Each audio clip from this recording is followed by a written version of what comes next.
They checked my ID. They had 12 security guards, a couple armed guards, and of course, a 5-hour wait in this line to see the Joker. And I'm going to tell you all about it.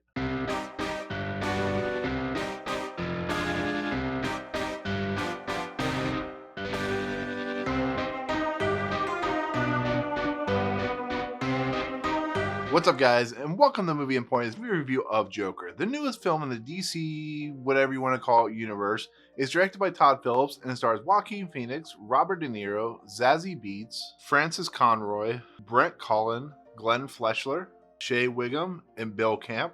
So, this was an interesting movie experience. It's one that I had never seen before. So, I get there really early because I know this movie's going to be packed. There's going to be a lot of reserved space. I waited 5 hours. I got wristbanded, and top of that, we're getting wanded. There's security there, which is normal. Not the wanding thing, but the security. 3 or 4 security guards. This type of movie, that's not surprising. There was a lot of security. I think there was like 9 security officers and 2 actual armed guards there. This movie has created such a mass hysteria that it is almost uncomfortable to watch. There is no reason for this much security. I'm glad it was there because you always want to be protected, especially in this day and age. But be aware, when you go see this movie, Joker, there will be security there. There will be armed guards there. They will check your ticket at the door. So be aware. It's going to happen. That's the way it has to be. With that said, let's talk about Joker. So Joker is an interesting movie. It's a movie that is not really seen a lot anymore. It's a very gritty, very uncomfortable movie to watch. It looks like it could take place in the 70s or 80s based on how it's set. Even though it doesn't signify that it takes place in the 80s, it really looks like an 80s movie with like Taxi Driver and all that stuff. And it's about this character named Arthur Fleck. Arthur Fleck is a character with a lot of mental issues. His actually main mental issue is his laugh, which he can't control. And it's kind of sad to see this laugh because it's something that is really unsettling, really interesting, and really dark, but it's fascinating. It's a character trait, a character moment that is really, really kind of unique. And you don't see that a lot of times. You see characters of the Joker itself who doesn't really have a backstory. He's an agent of chaos, but he doesn't have a history. There's nothing there. It's just a character. And here we get a character that has a mother who is bedridden. She lives at home. He takes care of her. Francis Conroy is actually really pretty good in this movie. And he has nothing else besides his clown and his, stand up. He is mistreated by his coworkers. He's mistreated by the people on the streets. And it leads down this dark alleyway or this dark dimension of a character who just sees everything coming towards him and he's going to react the way he does. And that's what makes this movie just so uncomfortable and so gritty to watch. And when it gets violent, it's very visceral because you can see why this character is going to go down these routes and dark alleyways and all that good stuff. Well, he meets a character named Zazie Beets. Zazie Beets is his next door neighbor and they kind of hit it off. They become friends, maybe a little bit of a love interest, that type of scenario. And he's really obsessed with this character played by Robert DeNiro, who plays like the late night Johnny Carson. And you see that his world just kind of revolve around these characters, and everything that he tries to do, it just seems like it backfires on him. And just how he reacts, when his laughing gets uncontrollable, it's just, you feel so sad for him. And it's really strange because it's not a character, especially how his character reacts as it later goes on.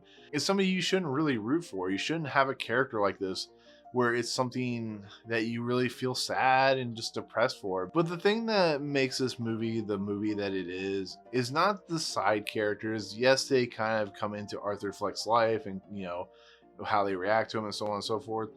It's the performance of Joaquin Phoenix in this movie. This movie is elevated to a level I've never really seen before. Joaquin Phoenix is so good in this movie that if he doesn't win the Oscar for Best Actor, it's going to be kind of like a crime against nature because it's a mesmerizing performance. This is why Joaquin Phoenix is one of the best character actors living today, because he's so good at what he does. And you've seen what he has done in the past with like Gladiator, Walk the Line, or The Master. He's a guy that really gets into his role, his character, and you really see it here. He lost a lot of weight, like in The Machinist, with Christian Bale. when he does his ticks, you really believe that he's like that.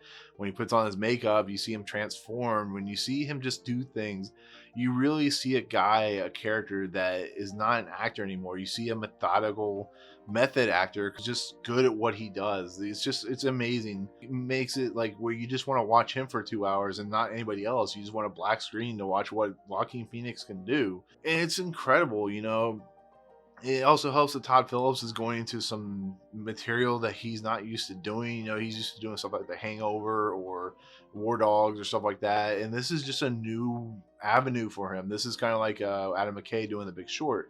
You really have a sense that they have a idea and kind of a story to tell. And there are some things that are very prescient in this movie with how society is treated on, you know, the lower middle class, and how, you know, everybody reacts to that. And Thomas Wayne, who's played by Brett Cullen, I think is a little unfairly put into the villainous role because you're kind of rooting for Arthur Fleck, but he seems kind of a jerk. He's a guy that is a politician, so he's kind of putting a frontal face, which is what a lot of politicians do. And it just makes it, because I always thought of, you know, Bruce Wayne's father as a guy who was really trying to help people. And that's not always going to be the story for his character, but you really get a sense, because maybe it's, you know, Christopher Nolan and Batman Begins all that's fault. But I always felt that he was a better person than what he's portrayed in here. Is just not a very good person. But with that said, and I'll leave it at this. This is a role for the ages for Joaquin Phoenix. This is something unique. The sad fact that we're having to deal with the other situation with, you know, armed guards and so on and so forth, really does hamper the fact of how good Joaquin Phoenix's performance. You know, there's people who are going to watch him and want to be like him, and that's just really sad. Whether it comes to fruition or not is a different story. But, you know, like I said, this is a movie that you're going to be uncomfortable with. A lot of people are going to be split down the middle or split on the sides on whether they really like it or really hate it. But it's a movie I feel that does a lot with one character, and does it with a character that is so despicable in the DC universe that you just grow to love him. You know, think about Heath Ledger, think about Jack Nicholson, Mark Hamill, you know, Cesar Romero. There's such a great spectrum of the same exact character, and they're doing it with such different, you know, unique talents. When you go, you know, for instance, Cesar Romero, who's a very campy Joker, to this character who's a very larger than life, very uncomfortable, dark, seedy character. It's really fascinating. Like I said, Joaquin Phoenix steals the movie. He's the best part about this movie. He just lifts this movie into some interesting territory that the Joker is. This is going to be up there with Heath Ledger. I think it might be better than Heath Ledger. I don't know at this point. I have to see it again. But anyways, that is my take of Joker. Thank you so much for watching. Let me know in the comments below what you think of Joker when you do see it, because I know a billion of you guys are going to see this movie when it comes out. It's going to make $155 million apparently. So anyways, hit the subscribe button, join Movie Emporium, hit the notification bell at the top to find out what's coming next. And of course, comment below on any video you watch on my channel. Otherwise, see you guys on the next video. Peace out. What's up, guys? Thank you so much for checking out Movie Emporium. I really appreciate it. If you want to, go ahead and hit the subscribe button. Hit the notification button and the bell at the top. Find out what's coming next for Movie Emporium. Also, check out these 2 videos. They're amazing. I think they're awesome. I think you'll enjoy them too. But otherwise, thank you so much for watching, guys. We'll see you next time.